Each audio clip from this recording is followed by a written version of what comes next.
بسم الله الرحمن الرحيم.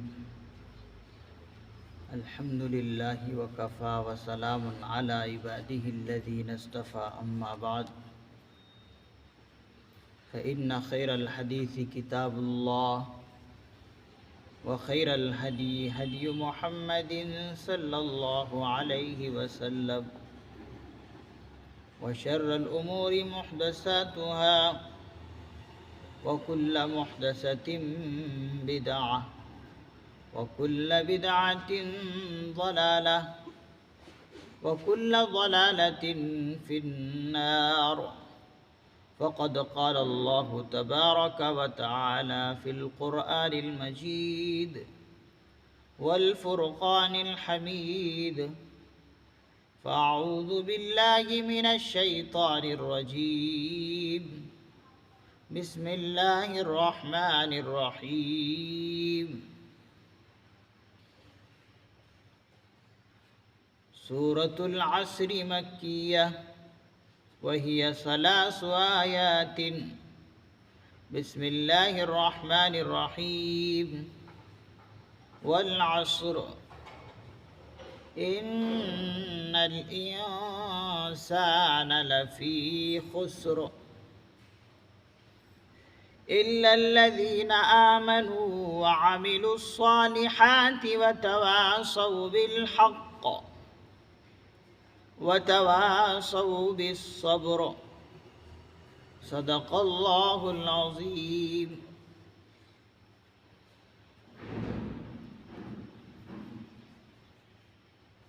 یہ سورہ عصر ہے، مکے میں نازل ہوئی ہے. اس میں 3 آیتیں ہیں.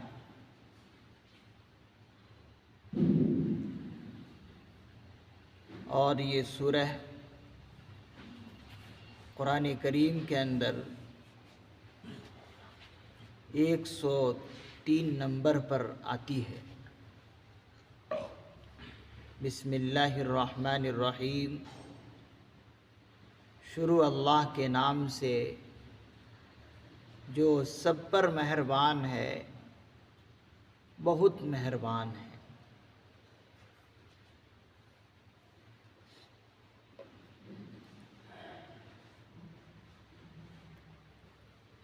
والعصر، قسم ہے زمانے کی. ان الانسان لفی خسر، کہ انسان در حقیقت بڑے خسارے میں ہے. ان الانسان لفی خسر، کہ انسان در حقیقت بڑے گھاٹے میں ہے، خسارے میں ہے، نقصان میں ہے. الا الذین آمنوا، سوائے وہ لوگ جو ایمان لائے، وعملوا الصالحات، اور نیک عمل کیے، وتواصوا بالحق، اور ایک دوسرے کو حق پر قائم رہنے کی فرمائش کرتے رہے. وتواصوا بالصبر، اور ایک دوسرے کو اعمال کی پابندی کی فرمائش کرتے رہے.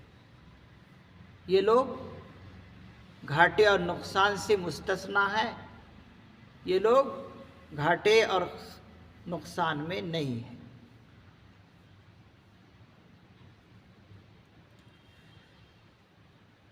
حضرات مفسرین اعظام فرماتے ہیں، اللہ رب العزت نے یہاں پر زمانے کی قسم کھائی ہے. والعصر، قسم ہے زمانے کی کہ جس میں نفع نقصان واقع ہوتا ہے انسان کو، کس میں؟ زمانے ہی میں ہوتے.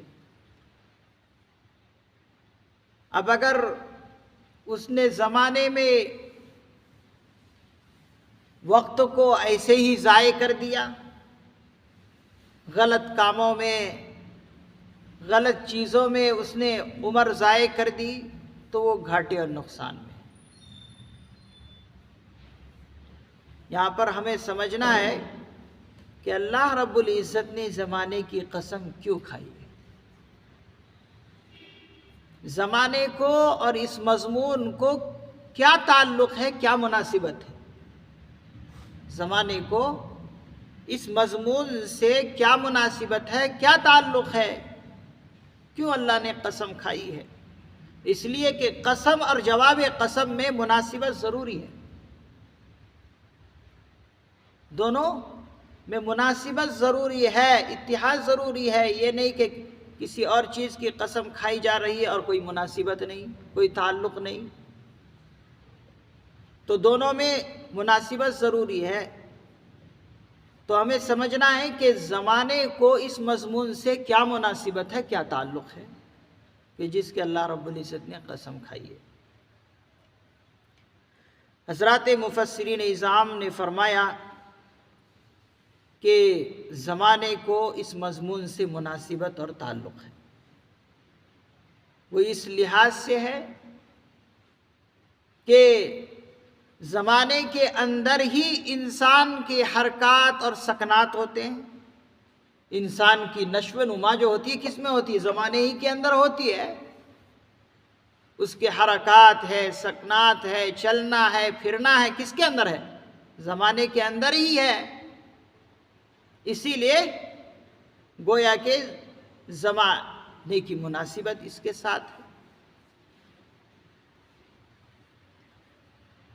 اور ہر عمل اور ہر کام جو ہے زمانے کے اندر ہی انسان کرتا ہے، زمانے سے الگ تو نہیں کرتا ہے. اسی لیے معلوم ہوا کہ اس مضمون سے زمانے کی مناسبت ہے، جس کی وجہ سے اللہ نے قسم کھائی.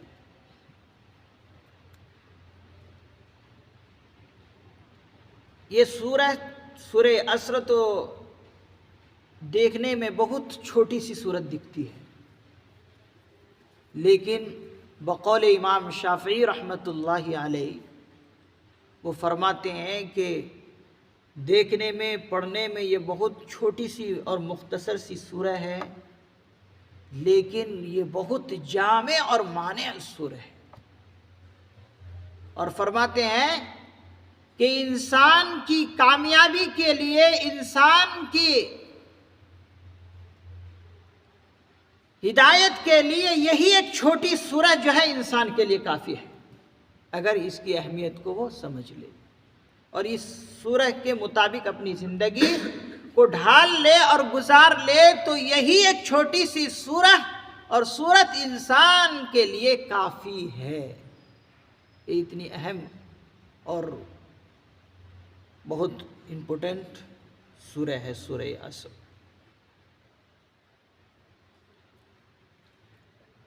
تو یہ سب کے سب انسان گھاٹے اور نقصان میں ہے جو اپنی عمر کو یوں ہی ضائع کر دیتے ہیں اور غلط کام میں لگا کر، فضول کام میں لگا کر برباد کر دیتے ہیں.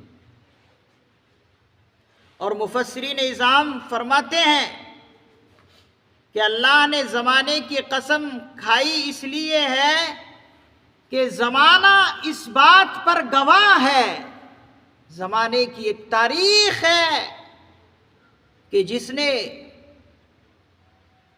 ایمان اور عمل صالح کو نہیں اپنایا، اس نے کوئی دوسری روش اختیار کی، تو یہ زمانے کی تاریخ ہے کہ اسے بہت سارے آسمانی عذاب کو جھیلنے پڑے. یہ زمانے کی تاریخ ہے کہ بہت سی قوموں کو آسمانی عذاب میں مسلط کیا گیا ہے جو اس زمانے کی قدر نہیں کی اور ایمان اور عمل صالح نہیں اپنائے، بلکہ کوئی دوسری روش اختیار کی. تو یہ ایک زمانے کی تاریخ ہے کہ بہت ساری قوموں کو عذاب جھیلنے پڑے ہیں اور اللہ کے عذاب اس پر اترے ہیں، اور پھر آخرت میں سخت عذاب اس انسان کا منتظر ہے اور اس عذاب میں انسان کو پڑنا ہے. اگر اس نے اللہ پر ایمان نہ لائے اور اعمال صالحہ نہ کرے تو پھر عذاب، سخت عذاب جو ہے انسان کا منتظر ہے، انتظار کر رہا ہے سخت عذاب۔ اسی لیے اللہ نے زمانے کی قسم کھائی۔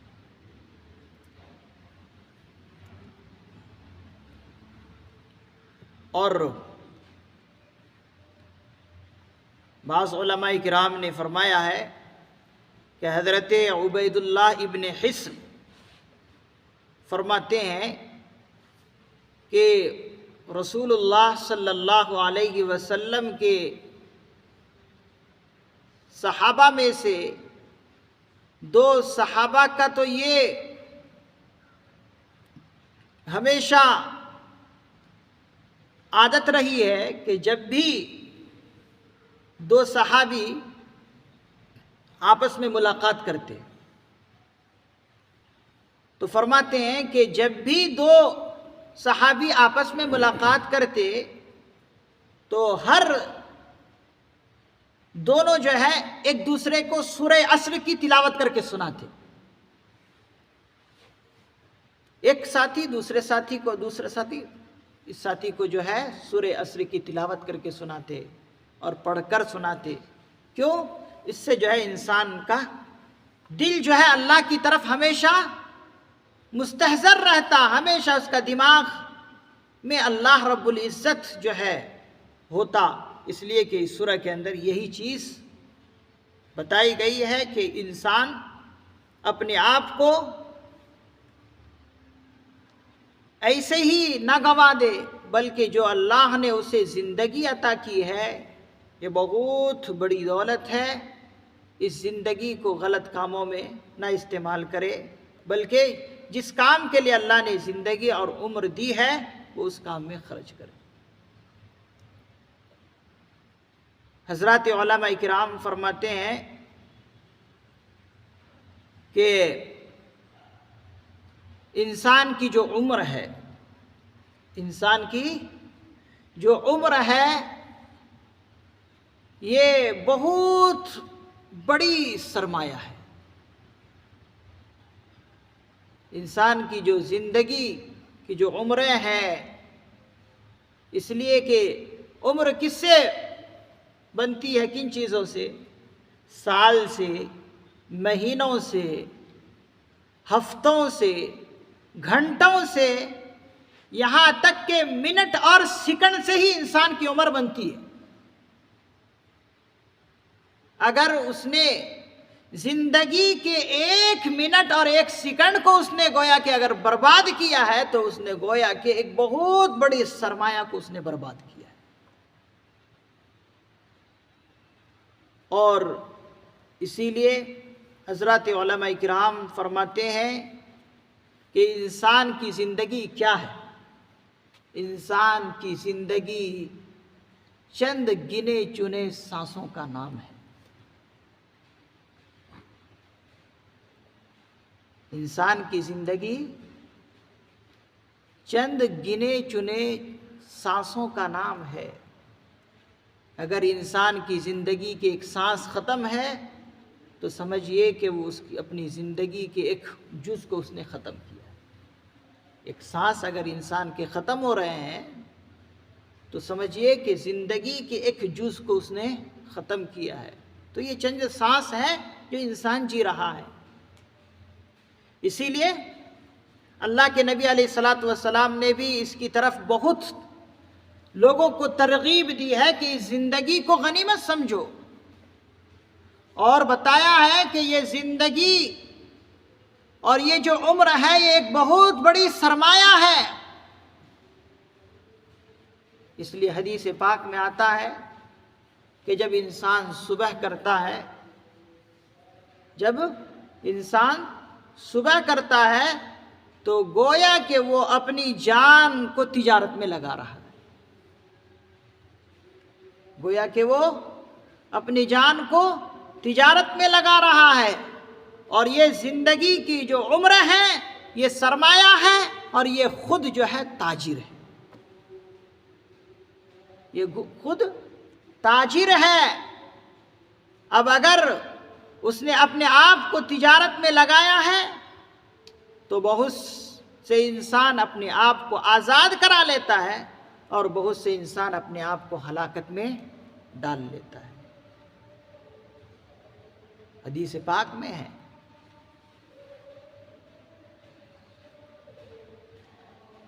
تو یہ زندگی کے لمحات اور زندگی کی جو انسان کے سال ہیں، مہینے ہیں، ہفتے ہیں، گھنٹے ہیں، منٹ ہے، سیکنڈ ہے، یہ بہت بڑی سرمایہ ہے۔ کامیاب وہی ہے جو اس سرمایہ کو صحیح جگہ پر استعمال کرے۔ کہیں ایسا نہ ہو کہ وہ اپنی زندگی کے لمحات کو غلط کاموں میں استعمال کرے اور وہ سارے کے سارے کام اس کے لیے وبال جان بن جائے، رأس المال بھی ختم ہو جائے اور نفع و نقصان بھی کچھ حاصل نہ ہو۔ جو زندگی کی جو عمریں ہیں بہت بڑی سرمایہ ہے، کہیں ایسا نہ ہو کہ خود بھی ختم ہو جائے اور یہ رأس المال جو یہ سرمایہ ہے یہ بھی ختم ہو جائے۔ چلو یہ ہے کہ اس زندگی کے لمحات کو جو کہ بہت بڑی عظیم سرمایہ ہیں، چلو اس نے اس کو ختم کر دیے، غلط کام میں لگا دیے، تو یہ ہوگا کہ غلط کام میں لگا دیے تو بس ختم، ایسا بھی نہیں۔ بلکہ اگر انسان اپنی اس عمر کی اور ان سالوں اور ان مہینوں اور ان منٹوں اور سیکنڈوں کو اگر غلط کام میں لگایا تو گویا کہ اس غلط کام سے ہزاروں جرائم اس کے ہو گئے، سینکڑوں جرائم ہو گئے جس پر اس کو سزا ملے گی۔ ایک یہ ہے کہ کوئی چیز تھی میرے پاس، میں نے ختم کر دی، غلط کام میں لگا دیے، ختم۔ لیکن یہ دیکھنا ہے کہ غلط کام میں جو لگائے اس کے نتیجے میں کتنے جرائم ہوئے، ان تمام کے تمام جرموں کی سزا انسان کو بھگتنا ہے۔ تو اسی لیے آقا علیہ الصلوۃ والسلام نے بڑی ترغیب دی ہے کہ یہ سورہ انسان کو ہدایت کرتی ہے کہ دیکھو جو ہدایت دی جا رہی ہے، جو سبق دیا جا رہا ہے، اس سبق پر عمل کرنے کی کوشش کرو۔ تو بڑے گھاٹے اور نقصان میں کون لوگ ہیں؟ جس نے اپنی عمر کو یوں ہی ضائع کر دیا، وہ بڑے گھاٹے اور نقصان میں ہیں۔ مستثنا کون لوگ ہیں؟ سوائے وہ لوگ جو اللہ پر ایمان رکھتے ہیں۔ الا الذین آمنوا، مگر جو لوگ ایمان لائے اور انہوں نے اچھے کام کیے، اور وتواصوا بالحق، اور ایک دوسرے کو حق پر قائم رہنے کی فرمائش کرتے رہے، وتواصوا بالصبر، اور ایک دوسرے کو اعمال کی پابندی کی فرمائش کرتے رہے، تو وہ انسان گھاٹے اور نقصان میں نہیں ہے بلکہ فائدے میں ہے۔ 4 چیزوں کو اللہ رب العزت نے یہاں پر ذکر فرمایا، ایک ایمان کو، اور دوسری چیز عمل صالح کو، الا الذین آمنوا سے ایمان، وعملوا الصالحات سے عمل صالح، اور تیسری چیز تواصی بالحق یعنی حق بات کی تلقین اور فرمائش، وتواصوا بالصبر، اور اعمال کی پابندی پر فرمائش اور فہمائش کرتے رہنا۔ یہ 4 چیز اگر کسی کی زندگی میں ہے تو سمجھو کہ اس کی زندگی کامیاب ہے۔ ایمان پہلی چیز، ایمان ہے کسی کی زندگی میں، اللہ پر ایمان رکھتا ہے۔ دوسری چیز اس نے عمل صالح بھی کیے ہیں، اچھے اچھے عمل بھی کیے ہیں۔ پھر اس کے بعد ایک دوسرے کو بھی حق پر قائم رہنے کی اس نے فرمائش کی ہے اور فہمائش کرتے رہتا ہے۔ ایک دوسرے کو حق پر چلانے کی کوشش بھی کرتا ہے۔ یہ نہیں کہ اپنے آپ کو بس قرآن و سنت کے مطابق کر لیا بس چھٹی، یہ نہیں ہے اس کی زندگی، بلکہ ایمان بھی ہے، عمل صالح بھی اس کی زندگی میں ہے، پھر دوسروں کو حق پر چلانے کی کوشش بھی کر رہا ہے، یہ تیسری چیز۔ پھر اس کے بعد اعمال پر لوگوں کو پابند بھی بنا رہا ہے کہ پابندی کرو اور اس پر قائم اور دائم رہو۔ کہ اگر 4 چیز کسی کی زندگی میں ہے تو وہ کامیاب ہے۔ حضرات مفسرین نظام نے فرمایا دو چیز تو انسان کی ذات سے متعلق ہے. ایک ہے کہ ایمان لائے اللہ پر انسان خود، اور دوسری چیز ہے کہ وہ عمل صالح کرے، خود اپنے آپ کی اصلاح کرے.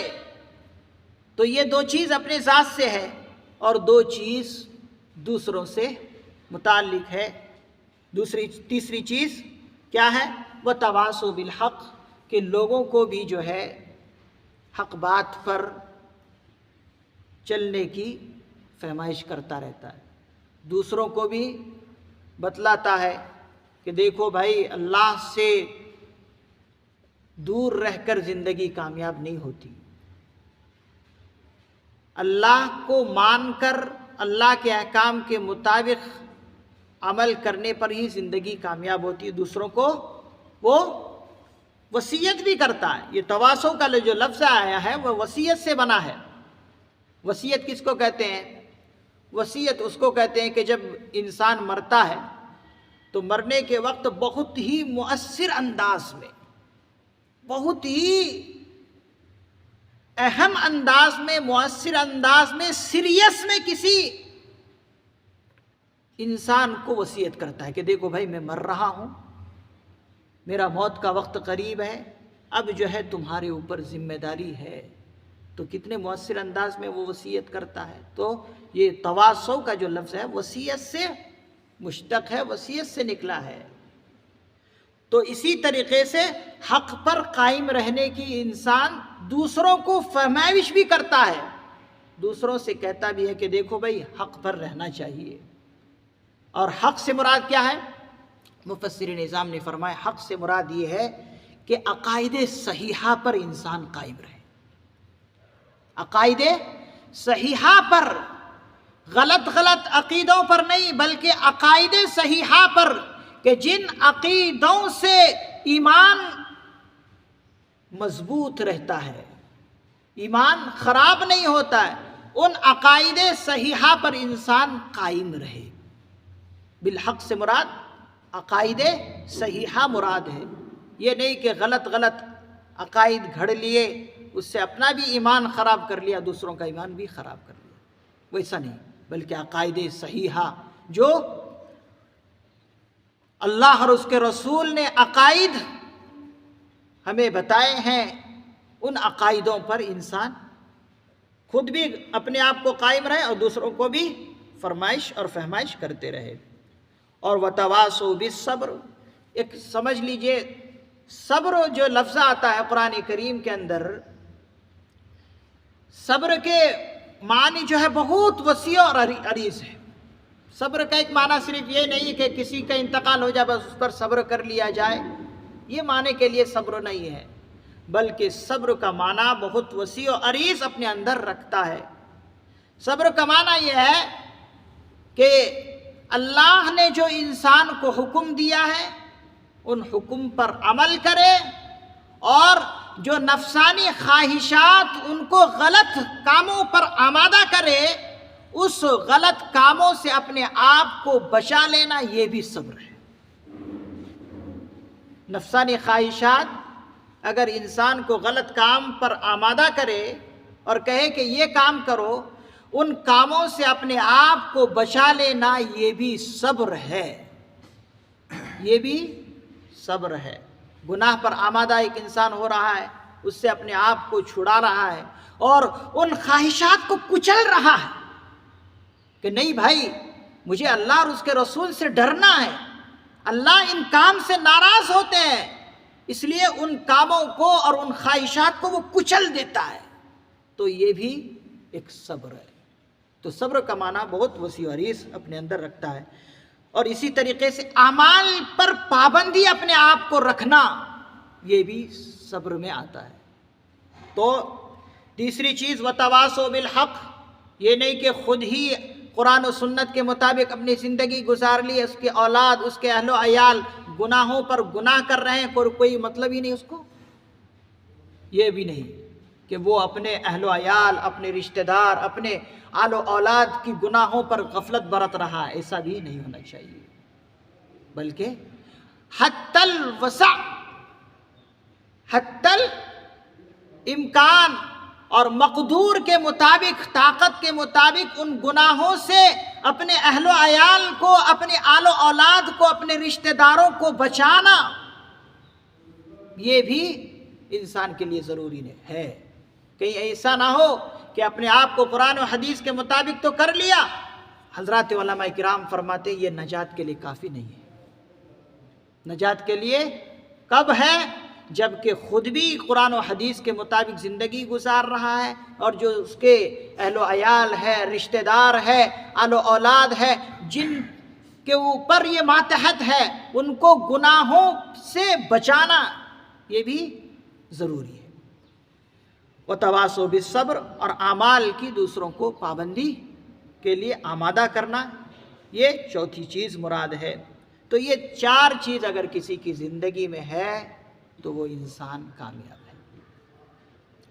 تو یہ بہت اہم سورہ ہے جو قرآن کریم کے اندر آتی ہے، بہت اہم ہے۔ اللہ سے دعا ہے کہ اللہ تبارک و تعالی یہ سورت جو ہمیں ہدایت دے رہی ہے، اللہ تعالی ہمیں ان ہدایتوں پر عمل کرنے کی توفیق نصیب فرمائے۔ سبحان اللہ و بحمدہ، سبحانک اللہم و بحمدک، ونشہد ان لا الہ الا انت، ونستغفرک ونتوب الیک۔ سبحان ربک رب العزة عما یصفون، وسلام علی المرسلین، والحمد للہ رب العالمین۔